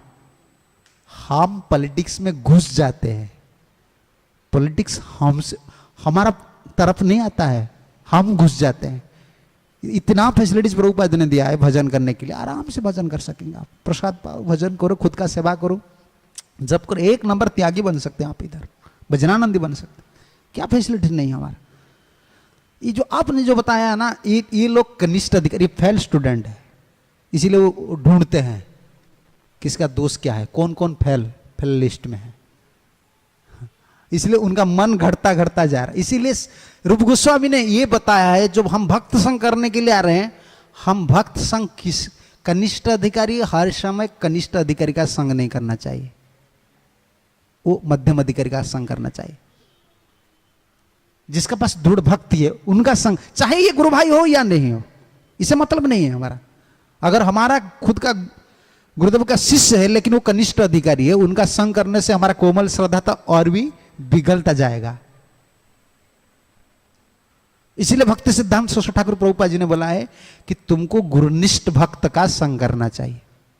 जिस भक्त लोग का गुरु जी का ऊपर निष्ठा है, प्रभुपाद जी का ऊपर निष्ठा है, उन लोग का संग करना चाहिए। तब तो सेवा हवा है, भजन हवा है, नहीं तो घटता जाएगा। और मध्यम अधिकारी भी फिर मध्यम अधिकारी का संग नहीं करना चाहिए। मध्यम अधिकारी उत्तम अधिकारी का संग करना चाहिए, और उत्तम अधिकारी वो सिर्फ उत्तम अधिकारी का संग करना चाहिए। हमारा इस संग की प्रभाव से ऐसा हो जाता है। और दृढ़ श्रद्धा भी नहीं है ना, शास्त्रीय श्रद्धा हो जाएगा ना। शास्त्रीय श्रद्धा का क्या डेफिनेशन है चैतन्य चरितामृत में? श्रद्धा शब्दे विश्वास का सुदृढ़ निश्चय, कृष्ण भक्ति कैले सर, ये शास्त्रीय श्रद्धा है। मेरा कुछ करने का संसार में कोई कर्म बाकी नहीं है। मैं गुरु जी का सेवा कर रहा हूँ, ठाकुर जी का सेवा कर रहा हूँ, ये सबसे बड़ा धर्म है। उसको कभी नहीं छोड़ूंगा, शरीर चला जाएगा लेकिन सेवा नहीं छोड़ूंगा। ये शास्त्रीय श्रद्धा। लेकिन ज्यादातर क्या होता है, कोमल श्रद्धा के स्तर पर दिखा ले जाते हैं, उसके बाद कुसंग हो जाता है। ये जो आसंग सुसंग, इसमें कुसंग और सुसंग दोनों चलता है। संडे फिस्ट में आते हैं, लेक्चर में बैठे या नहीं बैठे, मंदिर का बैठकर पहले प्रवचन हो जाता है क्या हो रहा है मंदिर में। ये बैठते बैठते हर जगह में ऐसा ये हालत हो गया है। नहीं नहीं नहीं, मंदिर में आते तो मंदिर सिर्फ श्रवण कीर्तन के लिए। आओ ठाकुर जी का कीर्तन कर, कथा सुनो, चलो। और मंदिर में आते हैं वो तो कोमल अधिकारी है, कोमल श्रद्धा है, और वो किसी कोमल श्रद्धा का संग कर लिया, वो तो मंदिर का बाबत में बता दिया कि ऐसा हो रहा है, ऐसा मन और घटते गया। क्या सेवा करूंगा इधर गया। यही हालत है। इसीलिए हर समय हमको प्रार्थना करना चाहिए। देखिए नरोत्तम ठाकुर ने क्या प्रार्थना किया है प्रेम भक्ति चंद्रिका में, अंत में आप पढ़िए, यदि है पुनर्जन्म नरोत्तम तव है धन्य। नरोत्तम दास ठाकुर का जीवन धन्य हो जाएगा। ठाकुर जी मुझे जन्म दीजिए, लेकिन मुझे संग दीजिए रामचंद्र कविराज, तार संग, वो रामचंद्र कविराज का संग मुझे दीजिए। रामचंद्र संग मागे नरोत्तम दास। भगवान को यही प्रार्थना करें, मुझे कोई उत्तम अधिकारी, मध्यम अधिकारी भक्त का संग दीजिए। संग में रंग आता है, संग बलवान, ठीक है।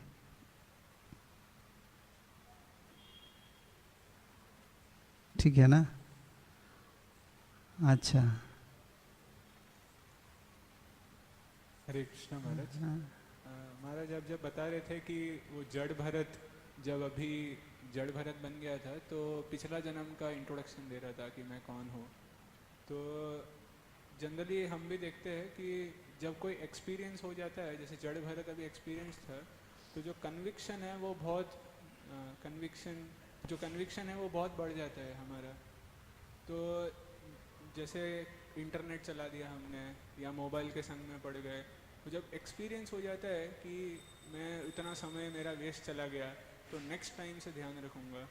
तो हमारे भी जीवन में जब ब्रह्मचर्य का व्रत जो भी रहता है, तो हम कैसे खाली श्रवण करके ही समझ सकते हैं, क्योंकि ब्रह्मचारी मतलब श्रवण करके ही हमें आ जाना चाहिए एक्सपीरियंस कि श्रवण करना है। श्रवण जो करता है ना, वो 3 स्टेप है, तीनों स्तर है श्रवण का। एक श्रवण, एक स्मरण, मनन इसको बोलते हैं। जो सुना है उसको मनन करना है, 2 है। 3 है निधिध्यासन, उसको प्रैक्टिस में लगाना। तीनों। आज ब्रह्मचारी जीवन में सबसे बड़ा ये सब मिल जाएगा फैसिलिटीज, एक ही है, एंगेजमेंट में रहना।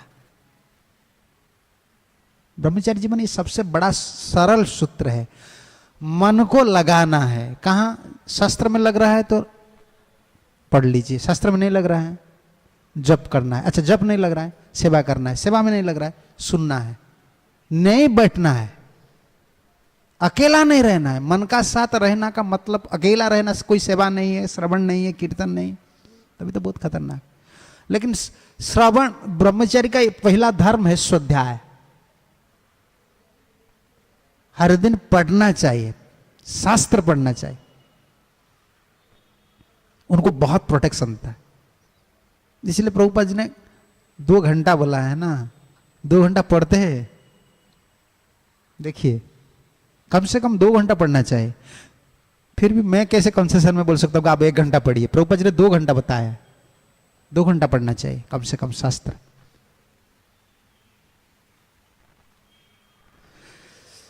भिद्यन्ते हृदय ग्रंथि छिद्यन्ते सर्व संशया खियते चस्य कर्वाणि दृष्ट एवात्मनीश्वरी।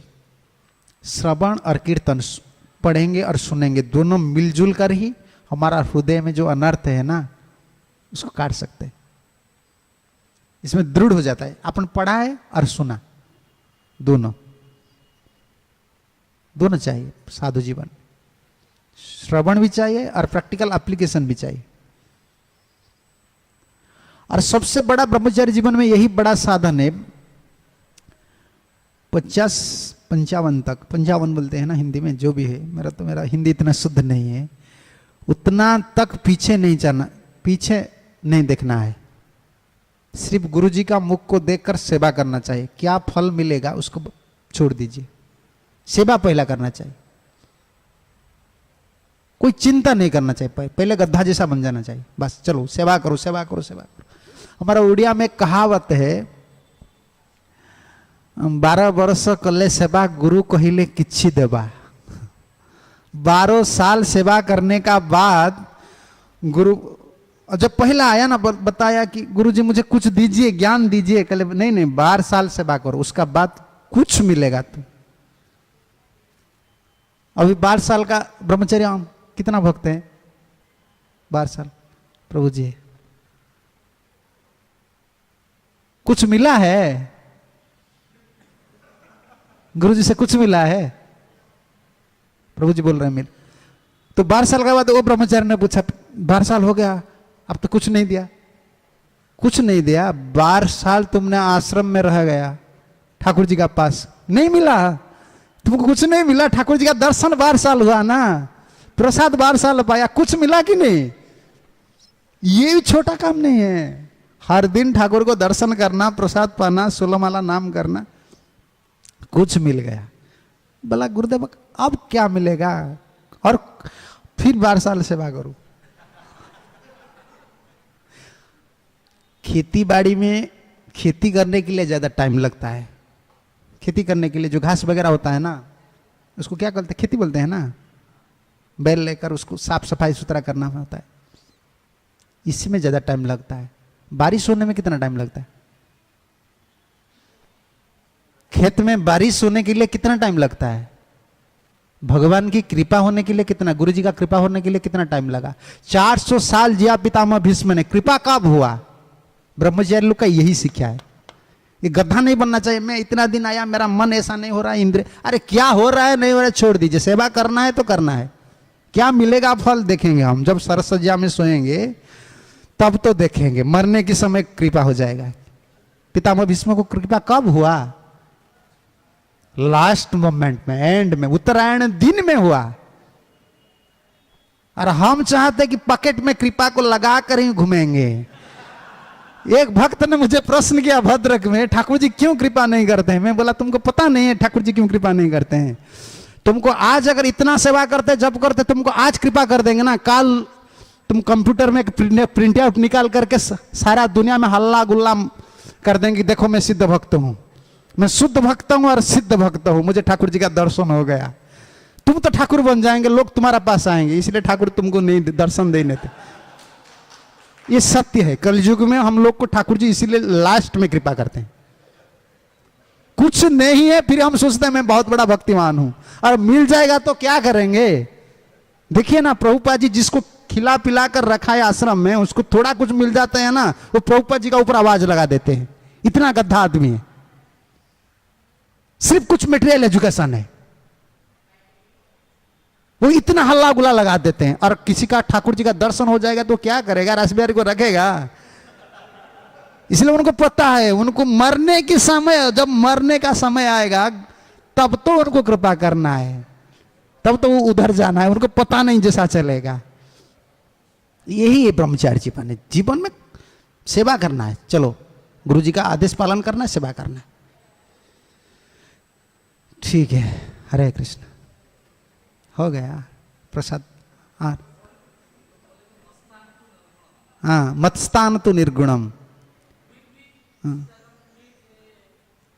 नहीं, माया नहीं है, माया इधर नहीं है।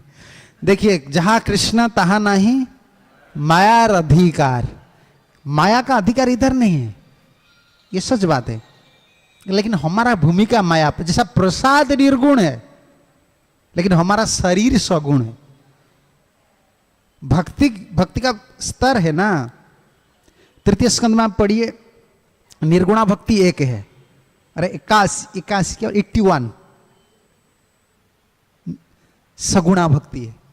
हम अभी सगुणा भक्ति कर रहे हैं, गुण स्तर में है। हम जिस गुण में हैं, जैसे श्रवण 9 प्रकार की श्रवण होता है, 9 प्रकार की कीर्तन होता है, उसका वेराइटीज है। तो हम ठाकुर जी के सामने रहते हैं, ठाकुर जी का सेवा भी करते हैं, लेकिन जिस गुण में है इस गुण की स्तर पर ही हमको भक्ति स्वाद होता है। स्थान तो निर्गुण है, लेकिन हम अगर रजगुण में हैं तो हम जो भक्ति करते हैं, रजगुण में फिर 3 स्तर है, रजगुण उत्तम, रजगुण मध्यम, रजगुण कनिष्ठ, उसका भी 3 स्तर है। हम जिस स्तर में है, स्वाद हमको ऐसा ही लगता है भक्ति का स्वाद, लेकिन भक्ति निर्गुण है, भगवान का स्थान निर्गुण है। देखिए, जो आता है ना, बाहर के भक्त लोग जो आते हैं ठाकुर जी को देखते हैं, वो जितना आनंद उठाते हैं ठाकुर जी को दर्शन करके, हमारा होता है क्या? हम मुरझा जाता है, वो आनंद में नृत्य करते हैं। स्थान देखिए क्या है। हम इधर रहते हैं ना, ये अपराध हो जाता है। धाम अपराध हमारे ऊपर भी लग जाता है। 10 तो धाम अपराध है ना, ये धाम हो गया। धाम अपराध लगा, सेवा अपराध लगा, नाम अपराध लगा। और गुरु का भजन भी सुष्ट भजन नहीं होता है, निरपराध भजन होना चाहिए। ये निर्गुण स्थान है। हमारा गुरुदेव कहा करते थे हर समय ये साधु का कैंप है। जैसा पुलिस का कैंप होता है ना, मायावादी लोग अटैक करना इतना आसान नहीं है। थोड़ा बाहर जाएगा तो मायावादी लोग है ना लगा देते हैं। ये भगवान का इधर माया नहीं है, बाहर है। बाहर क्यों जाते हैं? हमारा बाहर में क्या काम है? बाहर जाएंगे ना तब तो माया अटैक करेगा। साधु का कैंप का भीतर रहेंगे ना, ये साधु का कैंप, प्रभुपाद जी का कैंप है जुहू हरे कृष्ण मंदिर, इसका भीतर रहना चाहिए। इसका मतलब यही है ठाकुर जी को अपना ना करना चाहिए। गुरु जी को, ठाकुर जी को मेरा है, ये मेरा घर है, प्रभुपाद जी मेरा है, ये भाव बढ़ाना चाहिए, तब तो निर्गुण का फल मिलेगा। हम तो बोर्डिंग लॉजिंग प्रभुपाद बोल रहे फैसिलिटी ले रहे हैं, क्या हो रहा है छोड़ो, ये मंदिर का अथॉरिटी, हमारा क्या है? तुम कौन हो? मंदिर का ये सब जिम्मेदारी क्या है जो मंदिर का प्रेसिडेंट का है? तुम कौन हो? तुम क्या बैकुंठ पार्षद हो? तुम्हारा सेवा के लिए प्रेसिडेंट इधर है? ये तुम्हारा स्थान भी है ना बाबा, तुम इधर रहते हो, ये ठाकुर जी का स्थान है। अपनापन करना चाहिए। मंदिर, गुरुजी, प्रभुपाद जब अपनापन हो जाए, ये मेरा है, एक अभिमान आता है, ये मेरा मंदिर है, गुरु जी का मंदिर है, प्रभुपाद जी का मंदिर है, तब तो सब निर्गुण का फल मिलेगा। मेरा रूम है लेकिन मेरा मंदिर नहीं। देखिए हमारा क्या भाव है, मेरा room, no admission without permission. ये मेरा रूम है लेकिन मंदिर में क्या हो रहा है छोड़ो, ये प्रेसिडेंट का है। ये सब भाव आ गया है, बिगड़ते हुए भाव ये सब आ जाता है साधु लोग, ब्रह्मचारी लोग, भक्त लोग का मन में। इसीलिए स्वाद नहीं मिलता है स्वाद नहीं मिलता है। लेकिन स्थान तो निर्गुण है, ठाकुर जी का स्थान निर्गुण है। इतना आनंद स्वर्ग में नहीं मिलता है। स्वर्ग में ऐसा भागवत क्लास कभी होता है? और स्वर्ग में, जुहू में, मुंबई में जो आदमी रहते हैं वो स्वर्ग जा सकता है? उनको तो अलाव नहीं है, वो तो सब पेंट शर्ट वाले हैं, तो इधर ही रुकेंगे। फिर भी देखिए रासबिहारी कितना दयामय, वो आधा नृत्य करते हैं, कीर्तन करते हैं, कुछ आनंद मिलता है ना उनको। आनंद है भगवान की भक्ति में, इतना आनंद है। पढ़िए प्रभुपाद जी का किताब, प्रभुपाद कितना ये सत्य है, आनंद है बहुत, रम जाना चाहिए। ठीक है, हरे कृष्ण। जय श्रील प्रभुपाद जी महाराज की जय, श्रील गुरुदेव की जय, संबित वैष्णव भक्त वृंद की जय, श्री श्री राधा रास बिहारी भगवान की जय, गौर नित्यानंद प्रभु की जय, राम लक्ष्मण सीता हनुमान जी महाराज की जय। निताई गौर प्रेमानंदे, हरि हरि बोल। हरे कृष्ण।